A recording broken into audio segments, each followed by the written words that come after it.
Hello बच्चों, let's read the question which says a free living nitrogen fixing cyanobacterium which can also form symbiotic association with the water fund azolla. हमें उस cyanobacteria का नाम बताना है जो nitrogen fixation करता है और साथ ही साथ वो सिम्बायोटिक एसोसिएशन फॉर्म करता है अजोला फंड के साथ। Here the key concept used is about cyanobacteria,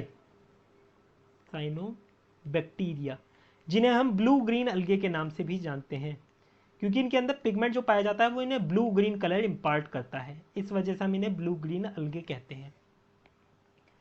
अब यहाँ पर जो साइनोबैक्टीरिया होते हैं उनमें क्या पाया जाता है, एक खास तरह का स्पेशलाइज्ड सेल पाया जाता है, स्पेशलाइज्ड सेल पाया जाता है जिन्हें हम बोलते हैं हेटेरोसिस्ट। हेटेरोसिस्ट होता क्या है, ये जो बैक्टीरिया होते हैं साइनोबैक्टीरिया, ये होते तो यूनिसेल्युलर हैं, पर ये अपना एग्रीगेशन बना लेते हैं। खूब सारे बैक्टीरिया एक साथ इकट्ठा हो जाएंगे, फिलामेंटस स्ट्रक्चर बना लेंगे, इन्हीं में ही एक सेल अपने आप को स्पेशलाइज कर लेगा किसी एक काम को करने के लिए। जैसे ये मान लो ये सेल ने अपने आप को स्पेशलाइज कर लिया, ठीक है। अब ये स्पेशलाइज सेल को हम क्या बोलेंगे, हेटेरोसिस्ट कहेंगे, हेटेरोसिस्ट कहेंगे। और यही हेटेरोसिस्ट क्या करेगा, ये नाइट्रोजन का फिक्सेशन करेगा, N2 फिक्सेशन करेगा। इसी के अंदर पाया जाएगा नाइट्रोजिनेस एंजाइम पाया जाएगा। ये नाइट्रोजिनेस एंजाइम एटमॉस्फेरिक नाइट्रोजन को फिक्स करता है इनटू अमोनिया, ठीक है। तो यहां से हम इसका आंसर करेंगे कि जो फ्री लिविंग नाइट्रोजन साइनोबैक्टीरियम है जो कि सिम्बायोटिक एसोसिएशन दिखाता है अजोला फंड के साथ। अजोला फंड ये वाटर फंड होती है, इसकी लीफ में पाया जाता है एक बैक्टीरिया जिसे हम बोलते हैं एनेबेना, एनेबेना ये पाया जाता है। अब ये बैक्टीरिया और ये जो फंड है ये सिम्बायोटिक एक साथ रहते हैं, ठीक है, बेनिफिशियल रिलेशनशिप रहता है, दोनों एक दूसरे का फायदा करते हैं। ये इसे नाइट्रोजन प्रोवाइड करेगा और इन रिटर्न ये इसे फूड प्रोवाइड करेगा।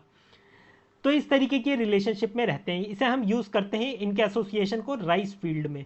जब हम चावल की खेती करते हैं ना, धान की खेती करते हैं, तो उसमें हम इसे वो कर देते हैं, स्प्रे कर देते हैं, अजोला एनेबिना को स्प्रे कर देते हैं ताकि हमारी जो सॉइल है उसमें नाइट्रोजन की अवेलेबिलिटी ज़्यादा हो जाए। तो यहाँ से हमें इनका एसोसिएशन बताना है, किसके बीच में पाया जाता है, अजोला का पाया जाता है एनेबेना के साथ, ठीक है। तो यहाँ से हमारा आंसर क्या हो जाता है, ऑप्शन 1 इसका करेक्ट आंसर हो जाता है, ऑप्शन 1। बाकी टॉलिपोथ्रिक्स के साथ ये एसोसिएशन नहीं दिखाता अजोला, ये यहाँ से आप एलिमिनेट कर सकते हैं। क्लोरेला, क्लोरेला हमारा एल्गे है और ये सिंगल सेल प्रोटीन के तौर पे यूज करा जाता है, ये नाइट्रोजन फिक्सेशन नहीं करता है, इसे एलिमिनेट कर सकते हो। नॉस्टॉक हमारा नाइट्रोजन फिक्सेशन कर सकता है पर ये अजोला के साथ सिम्बायोटिक एसोसिएशन नहीं दिखाता है, तो यहाँ से ये एलिमिनेट कर सकते हो। तो ऑप्शन 1 हमारा इसका करेक्ट आंसर हो जाता है। I hope you understood it well, best of luck.